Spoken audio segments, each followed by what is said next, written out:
Salut à tous, alors aujourd'hui on va parler du Land Nintendo qui va bientôt ouvrir au Japon. Donc on a eu de nouveaux détails qui parlent d'une attraction Mario Kart et d'une attraction Yoshi.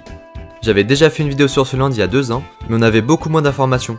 En tout cas vous allez voir que ce qui est prévu pour ce parc est incroyable. Le 7 mai 2015, Universal Parks & Resort et Nintendo signaient un accord de mise en chantier d'attractions dédié aux personnages de jeux vidéo Nintendo. Et ce projet est sur le point de se concrétiser, car l'ouverture est prévue l'année prochaine, donc en 2020. Ce sera une première zone portant le nom de Super Nintendo World, dans laquelle les visiteurs pourront s'immerger dans l'univers de Mario et ses amis. Vous pourrez par exemple visiter le Royaume Champignon, ou encore passer les portes de l'inquiétant château de Bowser.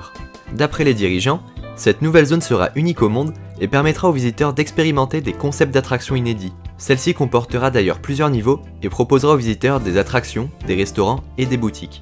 Le parc proposera à ses visiteurs une attraction signature unique au monde, basée sur l'une des licences Nintendo les plus populaires, à savoir Mario Kart.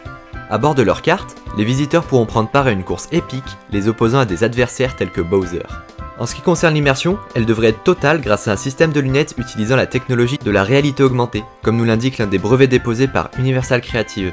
Ce procédé ouvre le champ des possibles et pourrait même permettre de faire apparaître des objets virtuels dans le champ de vision des visiteurs, comme par exemple les bonus Mario Kart. En plus de l'attraction Mario Kart, les visiteurs pourront également vivre une expérience inédite qui devrait ravir petits et grands. Ce serait donc une attraction familiale basée sur Yoshi. Selon de nombreux sites spécialisés, l'attraction proposera de monter sur le dos d'un Yoshi afin de partir pour une expédition unique, intégrant des passages extérieurs et intérieurs. En plus des boutiques et restaurants, le parc proposera des zones de rencontre avec les personnages de Nintendo, ainsi que des aires de jeu interactives.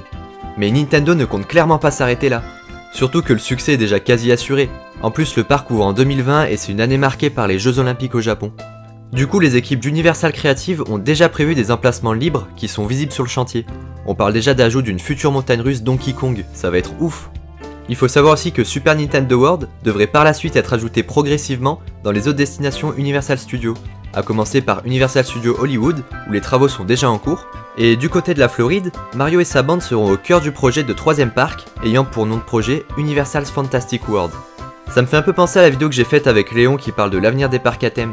Je vous invite à aller la voir parce que là je pense qu'on est clairement dans le message qu'on a essayé de faire passer au niveau de l'immersion dans un univers. Vous l'avez donc compris, je suis impatient de voir le résultat de ce parc et en tout cas j'ai aussi hâte d'avoir votre avis dans les commentaires parce que votre avis compte autant que le mien. En tout cas, si la vidéo vous a plu, n'hésitez pas à laisser un gros pouce bleu, vous pouvez également vous abonner si ce n'est pas encore fait et activer la petite clochette pour ne rien louper sur les nouveautés des parcs à thème. Quant à nous, on se retrouve dans de prochaines vidéos, restez connectés et à bientôt.